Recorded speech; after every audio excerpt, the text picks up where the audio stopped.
class 8 student. Today I am going to teach you geography chapter number 2 according to your CBSE syllabus of August. So now I am going to explain this chapter. Class 8 chapter number 2 subject geography SST. Name of the chapter is land, soil, water, natural vegetation and wildlife resources. Now we will study about some natural things which are already on our earth. So now we will discuss that one. So land, soil, water are the resources and are the most important resources. We can say that land, soil and water, these are the three most important resources for us on the earth. Next, various natural vegetation and wildlife resources come under biotic resources. So in your previous class, I already explained you about biotic and abiotic resources. Now we will discuss that one also in this chapter. First, our first topic is land. So now we will discuss some important points regarding land. Point number 1. Land is among the most important natural resources. Land covers about 30% of the total area of the earth's surface. As we know that land, how much it is important for us. And if we are staying on earth, then we can say that how much it is important for us. No living being can be on earth without land. So about 30% of the total area of the earth is land. Next point is 90% of the world population occupies only 30% of the land area. Remaining 70% of the land is either sparsely populated or uninhabited. So 90% of the world population coming under 30% of the land area. Remaining 70% of land is either populated or uninhabited. So next point is point number 3. Land is unevenly inhabited due to various factors of land and climate, water, fertility of soil, etc. So if we need good quality of land, then obviously these all things are necessary for us, like climate, water, fertility. Then only we can do production and we can grow crops. Point number 4. Normally the sparsely populated or uninhabited area are because of rust, topography, steep slope of the mountain, low-lying area susceptible to water, lodging, deserted area and thickly forested area. So like this our land are divided, like on land there is topography, steep slope, mountain, low-lying area susceptible to water, lodging, deserted areas of the thickly, and on land there is remaining part like thickly forested area. On that we can say that that is under greenery. Point number 5. The densely populated area of the world have plain, river, valleys which have suitable land for agriculture. So we can say that in the areas where plain, river, valleys which have suitable for human being, their population is vast in comparison to other areas. So come to next topic, land use. Point number 1. Land use refers to the use for different purpose such as agriculture, forestry, mining, building houses, road and setting up of industries. As we know that without land we cannot make all these places, like we can say mining, building houses, roads, setting of industries. Without land it's not possible to make. Point number 2. Factor affecting land use are of two kinds. The factor which affecting land use are point A, physical factor, second is human factor. Point number 3. Physical factor include topography, soil, climate and availability of water. Human factor include population and technology. So these two factors, physical factor and human factor, these are divided like physical factor, that is for soil climate and human factor, that is for population and technology. Now come to next point. Point number 4. On the basis of ownership, land can be classified as private and community. So according to this, our land are classified into two groups. We can say that one is private and another is community land. Point number 5. Private land is owned by an individual or family member and is used for personal purposes like house in private land. We can say that private land owned, it is the personally people, they are using this private land. And next point is point number 6. The vast changes in the land use pattern shows the cultural changes in our society. Point number 7. The demand for land by the people is growing, but the availability of land is limited. So we know that every day or day by day we are listening that these people, they are asking for land and all, but we have limited land, but population is very vast in comparison to land. So next topic is conservation of land resources. Point number 1. Growing population and their ever growing demand has led to a large scale destruction of forests, cover and arable land, and has created a fear of losing these natural resources. So as we know that in our country or in other countries also, now population is day by day increasing, but land is very limited. Because of that only people used to cut forests and all, and for that we are also facing a large number of problems regarding this globalization and all. Point number 2. The present rate of degradation of land must be checked. Next point. Point number 3. The common method used to conserve land resources are afforestation, land reclamation, regulated use of chemical pesticide and fertilizer, and check on overgrazing. So every year our government, they used to take care of our forest areas and soil lands, etc. So now we will go to next point.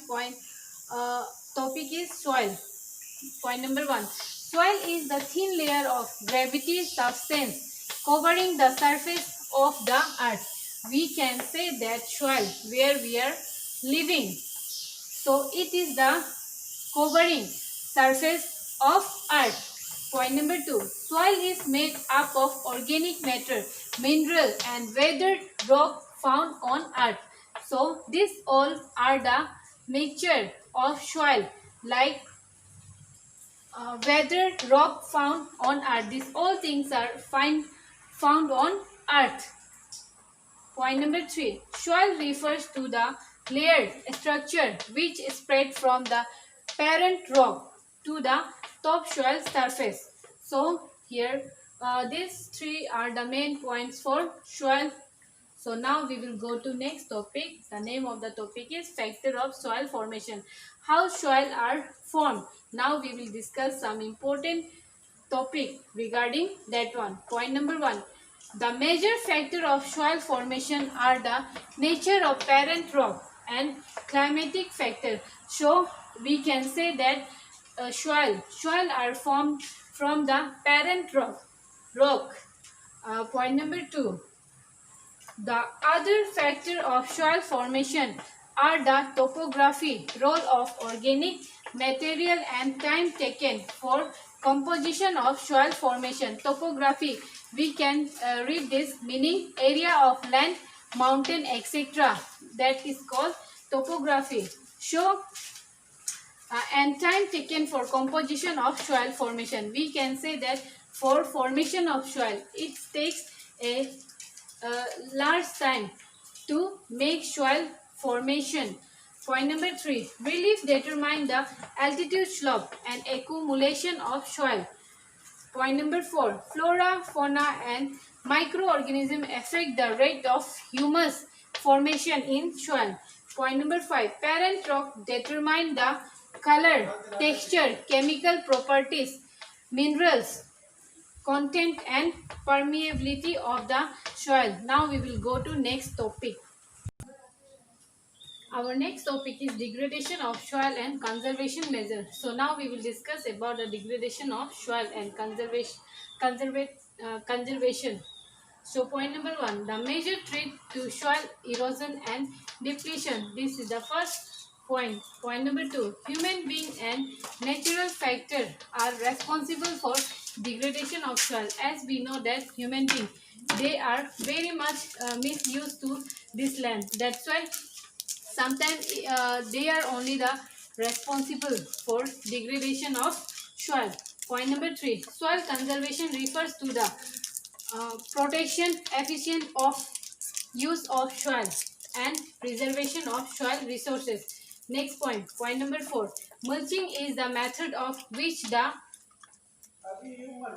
bare ground between plant is covered with a layer of organic matter like strand. It helps to retain soil moisture.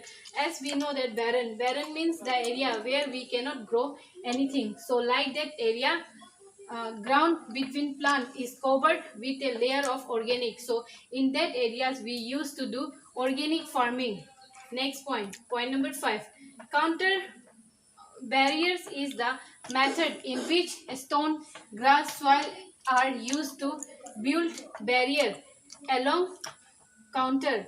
Next point number 6, shelter belt are the trees planted to check the wind movement to protect soil cover. So now we will go to the next topic, and the name of the topic is water. We will discuss just main point. Note it down. Point number 1, water is a vital renewable natural resources. 3/4 of the earth surface to covered with water. Therefore, it is called water plant. So, as we know that 3/4 of our land it is covered with water, but all the water which are on earth, that is not fresh water. So, point number 2, and we know that in point number 1, vital means we can say important. Renewable means that which thing we can use it more than one time. Point number 2, ocean water is saline and not fit for human consumption, whereas fresh water is only 2.7% of the total water available. So as we know that on our earth, ocean water amount is more, and that we cannot use for drinking or for other purposes. So water is only 2.7% fresh water on our earth. So come to point number 3. Only 1% of this fresh water is available and fit for human use and is found as groundwater, river, lake, etc. So as we know that only 1% of the fresh water that is underground the earth, we can say that well, rivers, lakes, that is also coming under fresh water, and 1% water is also from there we are getting. Point number 2, water is used for agriculture industries, generating electricity through reservoir of dams, etc. As we know that from water only we are getting electricity, so it will be very much benefit for us for generating electricity. Point number 5, fresh water is the most precious substance on earth. It can neither be added nor subtracted from the earth, etc. So as we know that how much amount of water, fresh water we have on our earth, that will be very much precious for us, because we already know the importance of water, and we cannot add this water and we cannot subtract this water from earth. So next topic we will discuss, name of the topic is problem of water availability. What problem we are facing regarding this availability of water. Point number one, countries located in climatic zones are most susceptible to drought and face great problem of water uh, scarcity, etc. So drought, we know that the dry areas where water are not sufficient. So like that areas which located in climatic zone, people of that areas, they are facing a lot of scarcity of water regarding fresh water. Next topic, conservation of water resources. Point number one, the major problem of today world is shortage of clean and adequate water sources. And I already told you about this, that if we are misusing the water, then we have to face a lot of problem regarding the shortage of fresh water. So we have to remember this thing. Point number two, a step should be taken to conserve water. So we also have to curious about the shortages of water and better to use water properly. And when we are not using it, better to off the tap. Point number two, water is a renewable resources, but its overuse and pollution make it unfit for use. So, I already told you that water is renewable resources, but if we will misuse of this one, then obviously we will not get in future or our next generation. They will also a lot of problem regarding shortages of water. Point number three, forests and other vegetation cover show the surface runoff and replenish under groundwater. Point number four, water harvesting method can also be used to save surface runoff. Our next topic is natural vegetation and wildlife. Now we will discuss natural vegetation and wildlife. Point number one, natural vegetation and wildlife exist only in the biosphere. It will be not live in other place, like we can say in other planet. Point number two, the narrow zone of contact between the lithosphere, hydrosphere and atmosphere is called biosphere. We can see the definition of biosphere. The narrow zone of contact between the lithosphere, hydrosphere and atmosphere is called biosphere. Point number three, in the biosphere, living beings are interrelated and interdependent on each other for survival.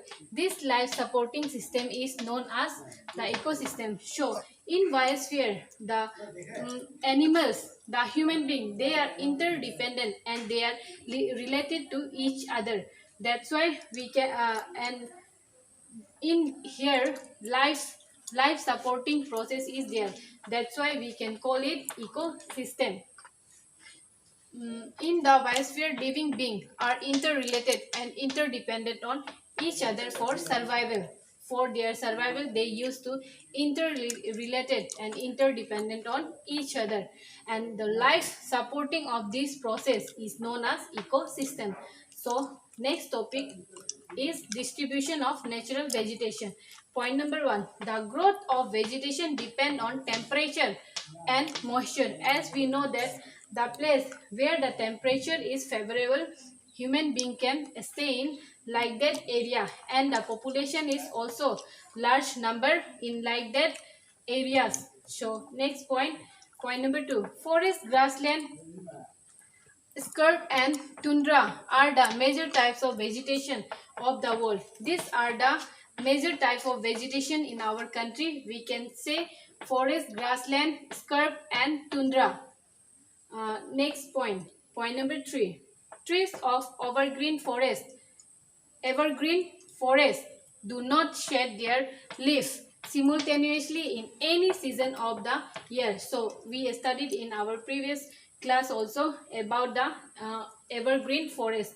In this forest, their trees, they never shed their leaves, and they should be evergreen for whole year. Now, last topic of this chapter is conservation of natural vegetation and wildlife. How we can conserve the natural vegetation and wildlife. Now we will see only some important point. Point number 1, forests are our wealth. We can say that from forest we are getting money. Then we can say that forests are our wealth, means without forest we cannot survive. Point number 2, plants give shelter to the animal and together they maintain the ecosystem. We know that in our ecosystem and animal for animal they have the place to stay and they are only maintaining our ecosystem. That's why we are also surviving. Point number 3, the animal are posed for collection and illegal trade of skin, nails, teeth, horn and feather. As we know that government already banned this policy of hunting animals, and people used to hunt the animals for trade: skin, nail, teeth, horn and feather. If we will do this, if we will follow this process again and again, then obviously one day we will not get animal in our forest. So last point of this chapter is, it is our duty to conserve plant and animal. So it is our duty to conserve the animal. So thank you children for today. We will meet in our next class. If you have any doubt of class 8 children in geography, then you can send message through WhatsApp. Okay, then that's all for today. Thank you.